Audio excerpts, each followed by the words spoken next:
Hello दोस्तों, good evening. This is Adarsh Maurya and I welcome you all on my YouTube channel English by Adarsh Maurya. तो दोस्तों, मैं आप लोगों का स्वागत करता हूं अपने चैनल पे। और जैसा कि आप लोग जान रहे हैं, हमने शॉर्ट समरी स्टार्ट किया है विलियम शेक्सपियर के फेमस ट्रेजेडी प्ले हैमलेट पे। और हैमलेट में मैंने फर्स्ट क्लास में लगभग 60% जो है स्टोरी कवर किया था, कैरेक्टर एनालिसिस किया था और उस प्ले के फीचर को मैंने बताया था और किस तरीके से क्वेश्चन फ्रेम होंगे उसको डिस्कस किया था। और लगभग सारी स्टोरी को नैरेट करने की कोशिश की थी, एक्सप्लेन करने की कोशिश की थी। और जिसमें से लगभग 60% और स्टोरी कवर हुई थी, 40% बची थी। तो आज का जो क्लास है ये 40% स्टोरी और कुछ उसमें जो है थ्योरी अप्लाई है इस प्ले में। सिगमंड फ्रॉइड की थ्योरी है ओडिपस कॉम्प्लेक्स, उसके बारे में भी थोड़ा कन्वर्सेशन करेंगे और आप लोगों को बताएंगे कि ये थ्योरी का मतलब क्या होता है और क्यों अप्लाई हुआ है इस प्ले में। तो आते हैं टाइम को वेस्ट न करते हुए अपने टॉपिक पे और बात करते हैं आज कैरेक्टर के बारे में। कैरेक्टर मैंने सारे कैरेक्टर को पहले ही बता दिया है, आप लोग भली बात परिचित हैं। और फिर से एक शॉर्ट वे में बताने की कोशिश करता हूँ और आप लोग इसको थोड़ा माइंड करिएगा, देखिएगा। इस प्ले का हीरो कौन है? हैमलेट है। हैमलेट के फादर कौन है? किंग हैमलेट है। हैमलेट की मदर कौन है? गेट्रूड। गेट्रूड was a mother of Hamlet and King Hamlet is a father of Hamlet and Claudius is a uncle of Hamlet। ये रिलेशन है, ये चाचा होते हैं, ये माँ होती है, ये पिता होते हैं। और इधर पोलोनियस जो है ओफेलिया के फादर होते हैं। ओफेलिया हैमलेट की लवर होती है और लिएटिज की सिस्टर होती है। लिएटिज वही कैरेक्टर है जो कि लास्ट में इन दोनों की जो है स्वॉर्ड वार होता है, तलवारबाजी होती है, जिसके पीछे गेम होता है इनके खुद के अंकल चाचा का, क्लॉडियस का। क्लॉडियस जो है लास्ट में ऐसा करते हैं। चलिए लास्ट की स्टोरी बाद में बताएंगे, तो कैरेक्टर के बारे में बता रहे हैं। ओफिलिया हो गए और घोस्ट अपीयर होता है इस प्ले में। घोस्ट का कैरेक्टर खुद ही विलियम शेक्सपियर प्ले करते हैं। और होरेसियो को जान ही रहे हैं, जो कि इनके फादर के साथ वो किंग बैटल में फील्ड में खड़ा होता है और बाद में ट्रेवल करता है इनके साथ।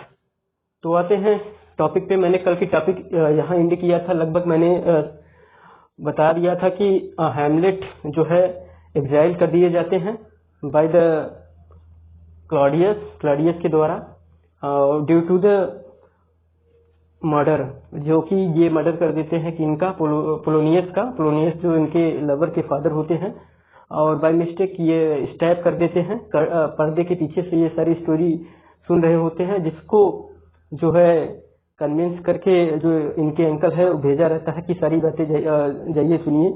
और इन लोगों की बात जो हैमलेट और हैमलेट की माँ गेट्रूड दोनों की बातें हो रही होती है। और थोड़ा सा हैमलेट एनवाइंग होता है और परेशान होता है कि उसने इतनी जल्दी शादी क्यों कर ली, और यही सब कन्वर्सेशन चलता रहता है। तो ये आके जो है पोलोनियस सुनते हैं पर्दे के पीछे से, और यही चीज उसको लगता है कि ये पोलोनियस नहीं बल्कि उनके चाचा हैं जो मर्डरर है उसके फादर का। तो गुस्से में आके वो स्टैब कर देता है, और जिसके कारण जो है वहां का किंग उस समय होता है क्लॉडियस, इनका अंकल, तो इनको एग्जाइल कर देता है, एग्जाइल टू इंग्लैंड भेज देता है। और उस समय ये एक लेटर लिख के दिया होता है जो कि हेमलेट के पास रहता है, और हेमलेट के साथ दो लोग और ट्रेवल करते हैं जो कि फॉल्स फ्रेंड रहते हैं, उनका नाम हमने मेंशन किया हुआ है। और उस लेटर में कुछ मिस्ट्री छिपी हुई होती है। मिस्ट्री ये होती है कि लेटर में लिखा होता है कि ये लेटर जो किंग को देगा, किंग ऑफ इंग्लैंड यानी किंग का नाम है फोर्टिन दास, और उस किंग को जो ये लेटर देगा उसको हैंग टू किल कर दिया जाएगा, किल टू हैंग कर दिया जाएगा, मतलब फांसी दे दी जाएगी।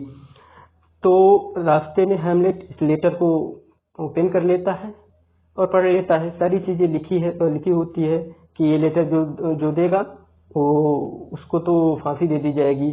वहीं ये नाम चेंज कर देता है, नाम ये अपने साथी जो दो लोग जा रहे होते हैं, रोजन क्या नाम है, रोजन क्रैंस हैं, इनका नाम मेंशन कर देता है, इन दोनों का नाम मेंशन कर देता है, जो कि बाद में ये लेटर जाता है उनके पास, किंग के पास, और किंग इन दोनों को हैंग टू किल कर देता है और फांसी दे देता है, और वहां हैमलेट बच जाता है। फिर सीन आता है Ophelia madness.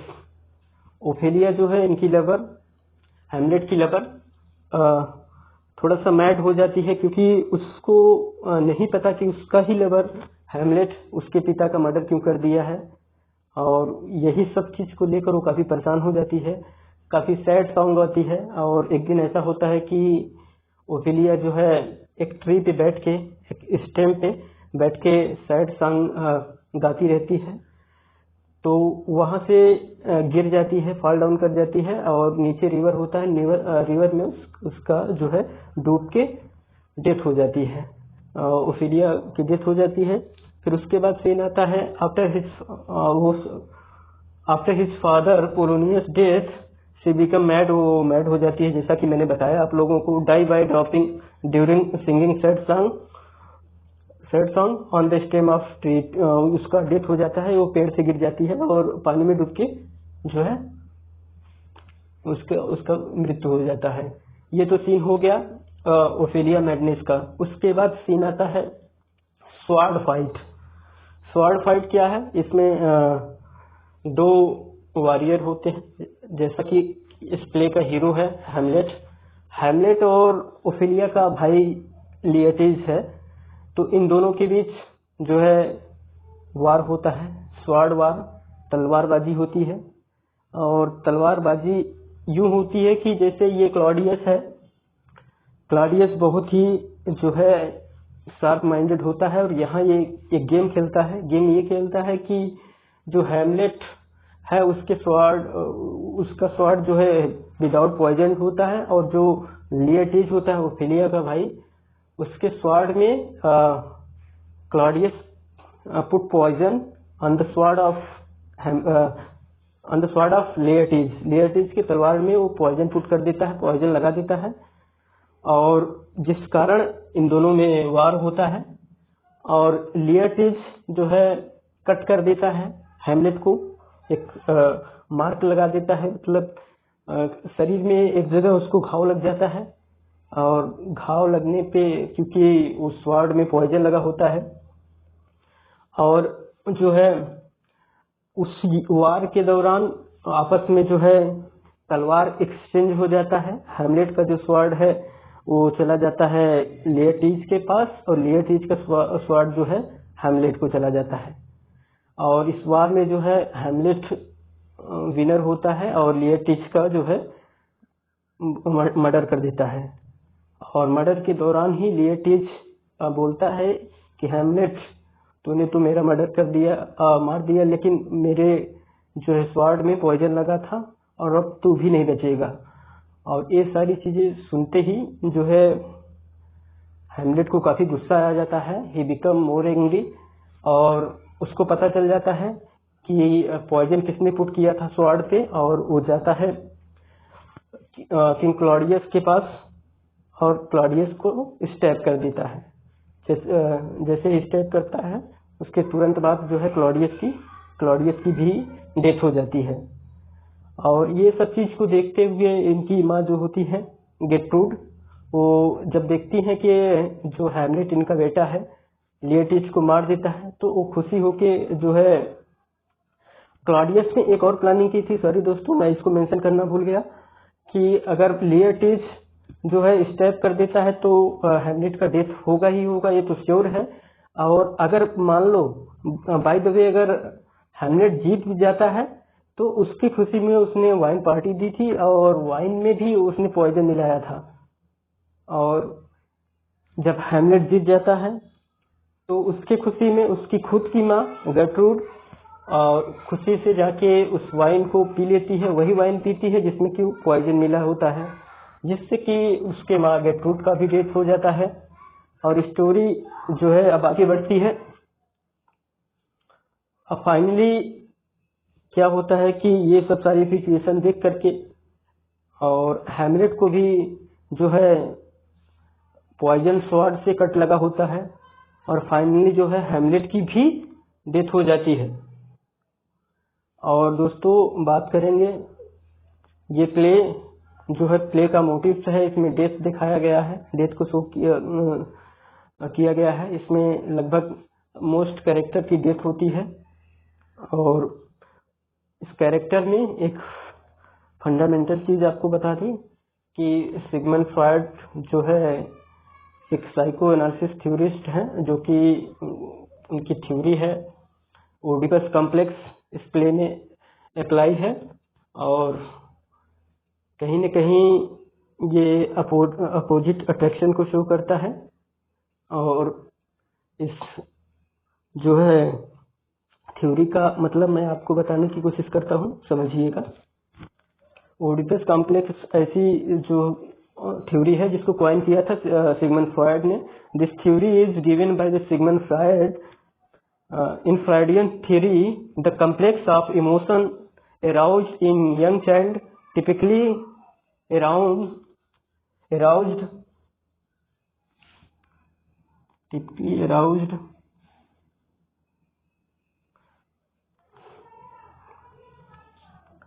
the age of 4 by an unconscious sexual desire for the parents